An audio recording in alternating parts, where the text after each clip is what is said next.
Bonjour à tous et à toutes. Nous allons réaliser une charpente bois à partir de la base de Revit. Donc je vais vous montrer un exemple que j'ai déjà réalisé.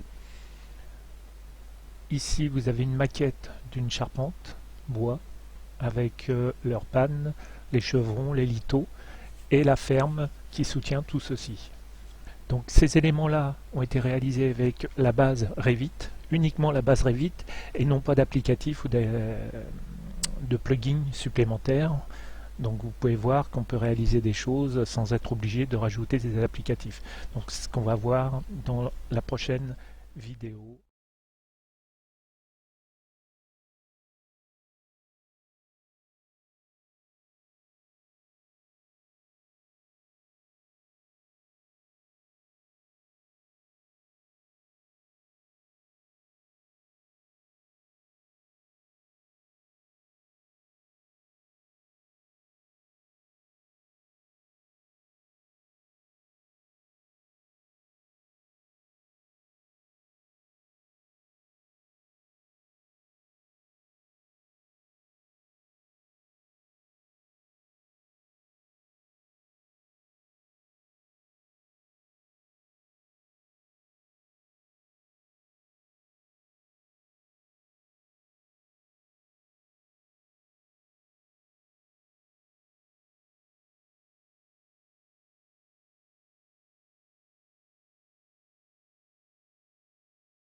Donc là, comme vous pouvez le voir, nous avons réalisé des murs et la couverture. La couverture, c'est un module de Revit qui va me servir à poser tous mes éléments qui vont composer cette couverture, les chevrons, les liteaux. Et ensuite, on verra les pannes et le reste. Donc je vais me servir des surfaces pour pouvoir mettre le réseau de poutres que j'ai besoin. Donc on va commencer par le premier réseau, on va commencer par prendre cette surface. Donc je vais lui déterminer la surface sur laquelle je veux l'implanter. Voilà. Je prends le rectangle et je prends de cette extrémité à l'autre extrémité. Voilà. Donc là j'ai pris l'extrémité, bien sûr, j'ai pris l'extrémité ici, c'est pour ça qu'il y a un décalage. Là, je verrouille mes côtés, je mets ma direction de poutre ici, parce que bien entendu ma direction elle est dans ce sens-là. Et là, je règle avant de fermer, je cherche mes chevrons.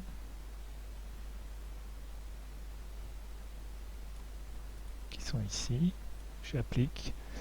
J'ai une distance fixe de 50. Voilà. Justifier centre. Très bien.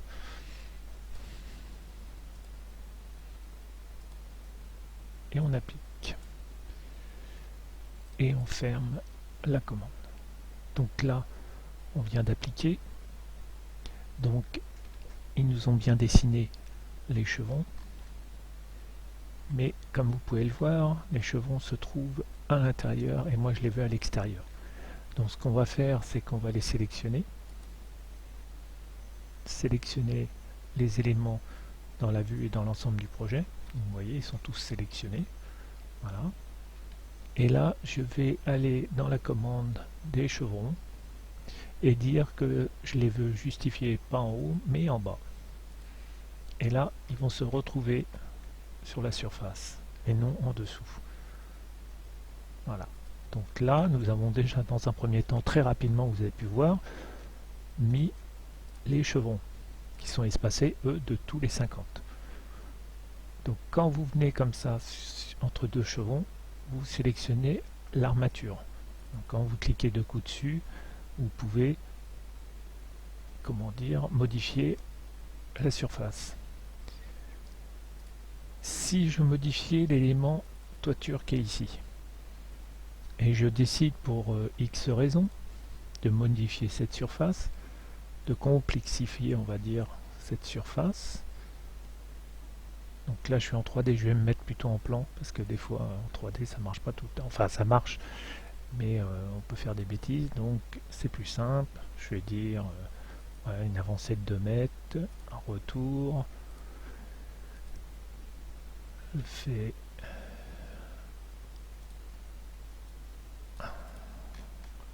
prendre ce point là, le mettre ici. Voilà, des rampants de 35. Alors là, ça va faire une forme et je pense qu'il ne la fera pas.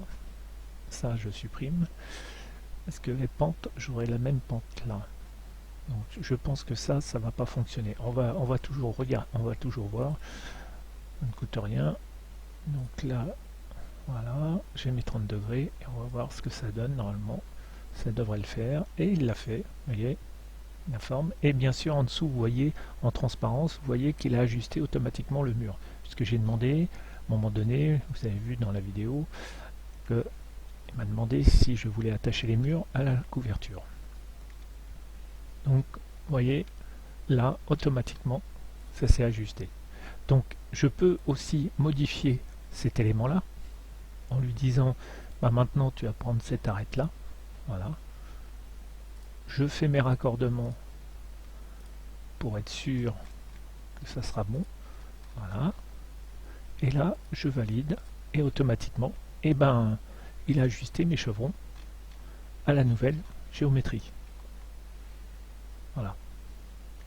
Donc, si je reviens en arrière, je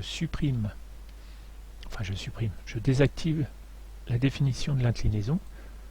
On va considérer qu'elle est à 0. Vous voyez le toit, comment il est devenu. Voilà. Donc, tabulation pour passer d'un objet à un autre. Quand vous n'arrivez pas à le sélectionner, vous cliquez dessus, vous supprimez cet élément, vous sélectionnez les bords, on fait raccord. Là, vous voyez, on peut travailler en perspective parce que on est sur des plans. Je valide et lui automatiquement, vous voyez, il a corrigé la structure. Donc je ne fais pas l'autre en pan parce qu'on fera un miroir par rapport à cet axe là, mais vous avez compris que c'est le même procédé mais 2 fois. Donc une fois que ça c'est fait, on va passer à la phase supérieure. Donc là on va resélectionner, alors je prends tout volontairement pour vous montrer la commande filtre, vous désélectionnez tout et là on va utiliser l'ossature. Voilà, il va prendre mes chevrons et je vais dire justifier tous les éléments en bas comme on avait fait, parce que si vous avez bien vu dans la vidéo, à un moment donné il y avait ces éléments là qui étaient en dessous et à l'intérieur de la toiture. Donc là on corrige. Voilà, donc là on va faire la même manip. Je vais prendre ce plan de référence et mettre des litos dans l'autre sens.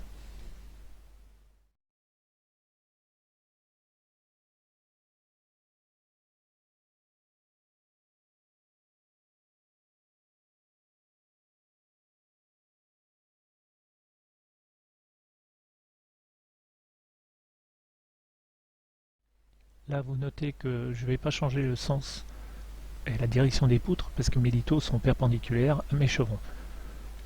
Donc là j'ai plus qu'à sélectionner autre chose que les chevrons. Lito 27. Voilà, j'applique. Je regarde la distance, 0,50 ça me paraît un peu beaucoup, on va dire 0,27.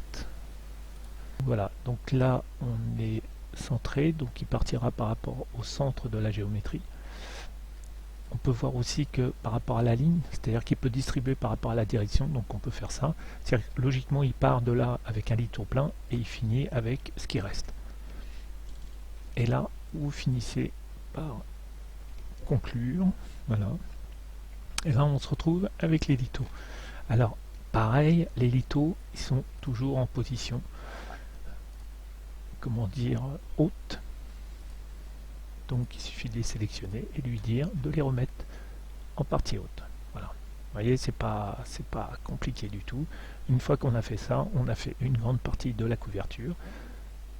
Et il ne reste plus qu'à mettre la panne, enfin les pannes, tout dépend de la taille de votre couverture. Donc le même procédé, on va prendre cette surface et on va mettre les pannes cette fois-ci dans les aides, dans leur position en hauteur, donc on ne va pas bouger. Donc ça se retrouvera à l'intérieur de la structure.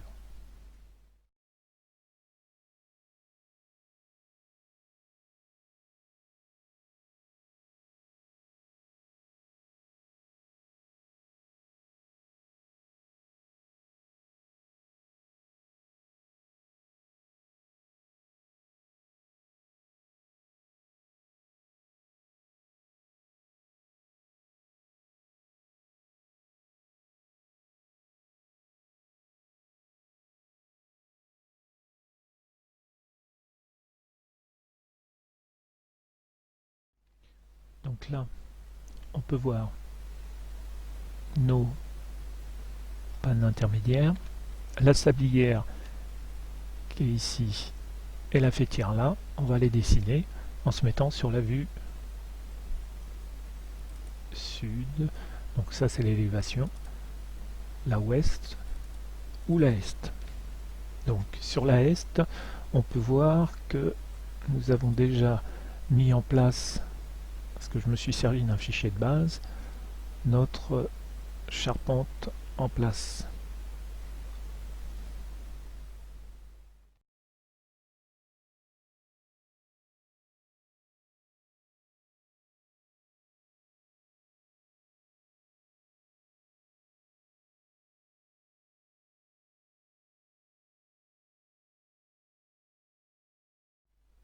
Donc là je vais dessiner les fêtières, comme ça au moins ça sera clair. Une ligne de repère, alors toujours la même chose, hein. Les lignes de repère ça sert surtout à pouvoir s'accrocher et à déterminer. Donc là on va dire fêtage.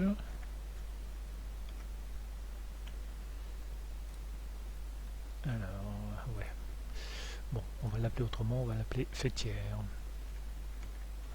Parce que tout à l'heure je l'ai déjà appelé fêtage sur un plan vertical. Donc il y a des doublons, mais c'est pas grave, hein.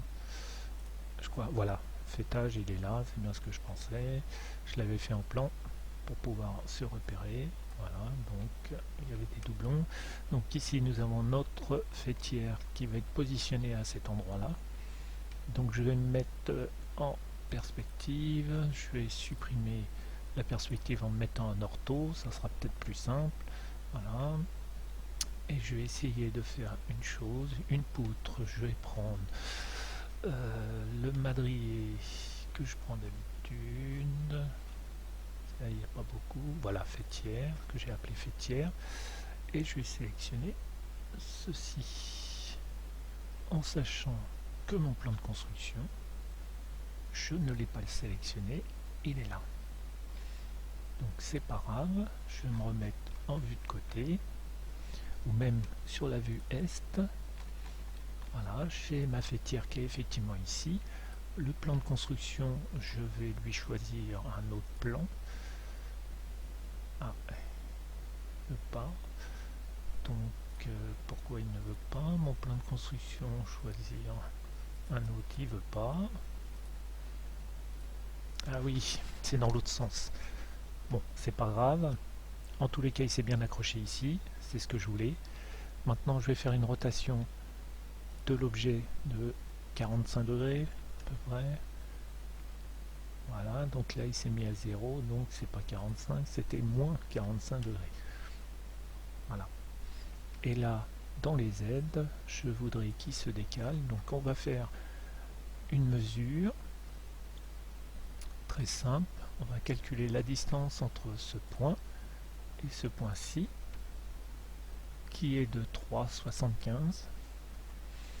Et je vais aller dans ma fêtière et je vais lui dire que la valeur du décalage dans les aides est de moins 3 cm 75. Et là, vous voyez, automatiquement, elle s'est positionnée là où je voulais. Donc ça, c'est pour ma fêtière. Pour la sablière, même procédé. on va se servir d'un plan de construction qu'on va positionner à ce niveau-là.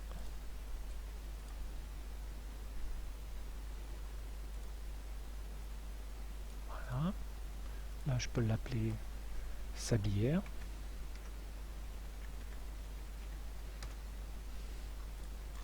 Voilà, comme ça, il y a un plan. Ce plan, il peut courir sur toute la longueur. Il y aura la symétrie. Et là, je vais faire une chose, me mettre en axono comme tout à l'heure. Sur le pan ici.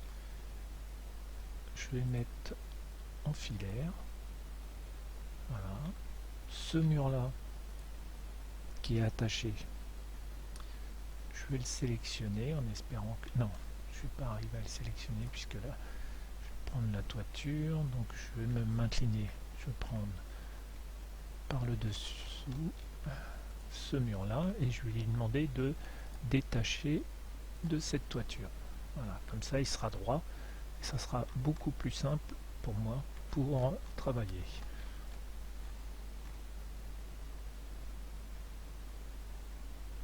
Donc je vais me mettre en plan, je vais créer une vue de coupe. Voilà. Je vais aller dans ma coupe 2, 3 plutôt. Voilà. Ici, j'ai mon mur qui est toujours attaché à celui-ci.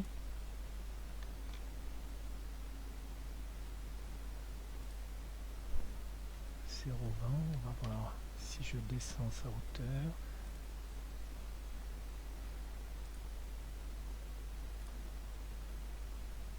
Détacher. Voilà. Détacher le bas, donc celui-ci. Détacher au bas. Voilà. Comme ça, je vais l'aligner au niveau de la sablière. Et celui-ci, idem. Voilà. Donc pareil, hein, je vais prendre, comme j'ai fait pour la fêtière,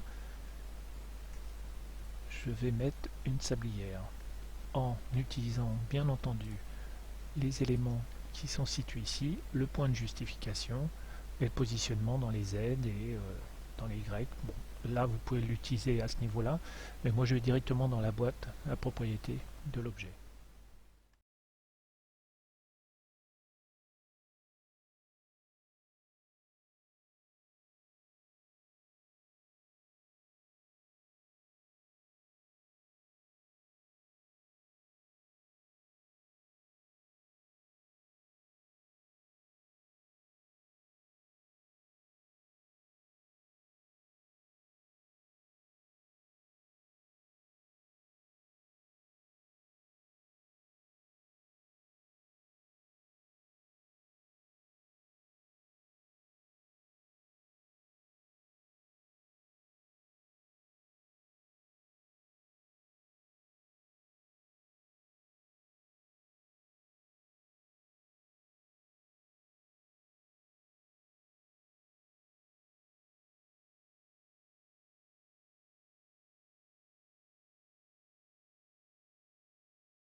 Donc voilà la couverture avec ses pannes intermédiaires.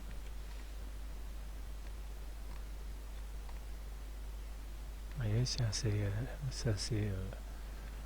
assez sympa. Donc je vais faire réapparaître la couverture.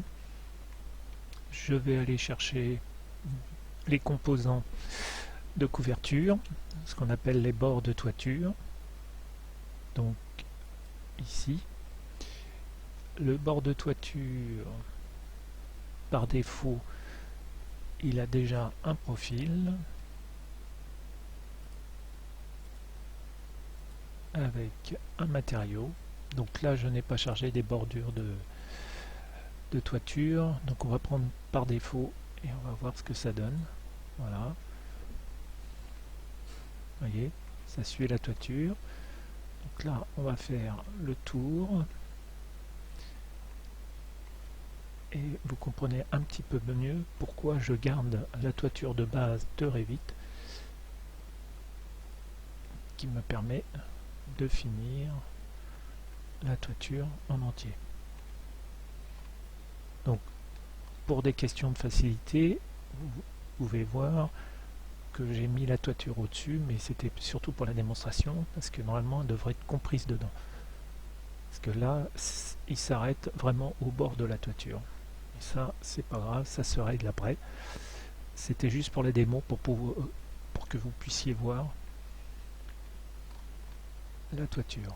Par exemple, cette toiture-là, je peux l'augmenter, mais comme tous ces éléments-là dépendent de cette toiture, si j'augmente l'épaisseur, la toiture va se déplacer d'autant. Donc voilà. Donc pour une question de démonstration et de clarté dans la vidéo, j'ai fait ça. Donc là, on a le bord de toiture. Après, vous avez les éléments, les gouttières. Pareil, les gouttières, normalement, vous allez dans le profil zinc. Là, j'avais chargé déjà des gouttières, donc vous voyez, prédimensionnées. Et là, vous avez juste à cliquer sur le bord de la couverture et il reconnaît automatiquement. Voilà. Donc je me retrouve avec mon bord de toiture. Ici, ce sera peut-être plus clair, plus lisible. Voilà. Alors, il ne faut pas trop faire attention aux couleurs, parce que souvent, c'est des couleurs par défaut. Voilà. Donc ça, c'est la toiture de base. Et là, on vient de réaliser tous ces composants. Voilà. Donc maintenant, on va passer à la phase suivante. C'est la charpente qui tient tout ceci.